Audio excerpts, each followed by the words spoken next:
പ്രിയപ്പെട്ടവരെ, സ്പെയിനിൽ കോർദോബ എന്ന് പറയുന്ന ഒരു പട്ടണത്തിൽ വിശുദ്ധ അന്നയുടെ ഔഷധരാവിലെ നാമത്തിലുള്ള ഒരു പള്ളിയിലാണ് ഞാനിപ്പോൾ നിൽക്കുന്നത്. ഇവിടെ വന്നപ്പോൾ ഷെക്കീന ടെലിവിഷനിലെ ആളുകളെ ഈ അത്ഭുത കുരിശ് ഒന്ന് പരിചയപ്പെടുത്തുവാൻ എൻ്റെ മനസ്സിൽ വന്നു. നോക്കിയ ഐശ്വർ വലുതായി താഴേക്ക് വീട് കിടക്കുന്നത് അതെന്താണെന്നറിയാമോ? അങ്ങനെ ഉണ്ടാക്കിയതല്ല. 200-300 വർഷങ്ങൾക്ക് മുമ്പ് ഒരു വൈദികൻ ഇവിടെ നിന്ന് കുമ്പസാരിപ്പിക്കുകയായിരുന്നു. ഒരു മഹാഭാവി വന്നു. ആ ഭാവിക്ക് പാമോചനം വലിയൊരു പ്രാശസ്ത്യം കൊടുത്തയച്ചു.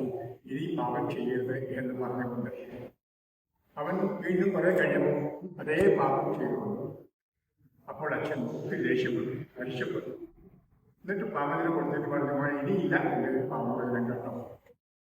അവൻ പോയി മൂന്നാമതും വന്നു. അച്ഛൻ വളരെ ചൂടായിരുന്നു.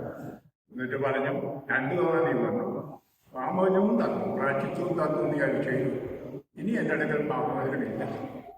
അവൻ കരഞ്ഞുകൊണ്ട് കുരിശുമത്തെ നോക്കി. അപ്പോൾ ഈശോ വലുതുകൈ താഴേക്ക് ഇട്ടുകൊണ്ട് ഒരു സ്വരം കേട്ടു. അച്ഛനും കേട്ടു, അവനും കേട്ടു. ഞാനാണ് ഇവന് വേണ്ടി രക്തം ചെന്തിയത്, അങ്ങല്ല എന്ന്. അച്ഛനോടാണ് പറഞ്ഞത്, ഇവന് വേണ്ടി രക്തം ചെന്തിയ അച്ഛനല്ല, ഞാനാണ്. ഈശോ പൊട്ടിക്കരഞ്ഞു. അവന് പാമോചനം കിട്ടി. പ്രിയമുള്ളവരെ, ഒരു കഥയാണ്, ഐതിഹ്യമാണ്, സംഭവമാണ്. എങ്കിലും കർത്താവിന്റെ വലിയ കരുണയാണ് ഇവിടെ നാം കാണുന്നതും ഞാൻ ദർശിച്ചത്. അതെ, മനുഷ്യൻ മറ്റുള്ളവർക്ക് കരുണ കൊടുക്കാൻ നേരത്തെ വൈദികർ പോലും പലപ്പോഴും പിശുക്ക് കാണിക്കാറുണ്ട്. എന്നാൽ കർത്താവ് 2000 കൊല്ലങ്ങൾക്ക് മുമ്പ് നമ്മുടെ എല്ലാ പാപങ്ങളും കുരിശിൽ ഏറ്റെടുത്ത് നമുക്ക് വേണ്ടിയിട്ട് പാമോചനം നൽകിയവനാണ്.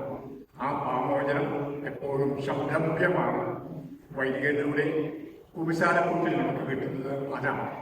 ഈശോ ആണ് ആ കുമ്പസാരക്കൂട്ടിൽ മോചനം തരുന്നത്, അച്ഛനല്ല. അച്ഛനല്ല രക്തം ചെയ്തത്, ഈശോ ആണ്. അതെ, കർത്താവിന്റെ കരുണയെ പറ്റി ധ്യാനിക്കുക. ഒരു കരുണയുടെ വിശുദ്ധരായ ഞാൻ ഇവിടെ വന്നപ്പോൾ ഈ ചിന്താശകൾ നിങ്ങളോട് പങ്കുവയ്ക്കുവാൻ ആഗ്രഹിച്ചു. ഒരു വിഷയം നിങ്ങളിത് ഇംഗ്ലീഷിൽ പലരും പറഞ്ഞ് കേട്ടിട്ടുണ്ടായിരിക്കും. ഇപ്പോൾ ഞാൻ ആ സ്ഥലത്താണ്. നിങ്ങൾക്ക് എല്ലാവർക്കും വേണ്ടി ഈ വിശുദ്ധ കുരിശിന്റെ ചൂടിൽ നിന്നുകൊണ്ട് പ്രാർത്ഥിക്കുന്നു. ഈശോയുടെ രക്തത്തിന്റെ മാസമാണല്ലോ ഈ മാസം.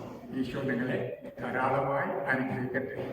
നമ്മുടെ കർത്താവ് ഈശോയുടെ കൃപയും പിതാവായ സ്നേഹവും പരിശുദ്ധാത്മാവിന്റെ സഹവാസവും എപ്പോഴും നിങ്ങളോടുകൂടെ ഉണ്ടായിരിക്കട്ടെ. ആമേൻ. Praise the Lord. ഹല്ലേലൂയ.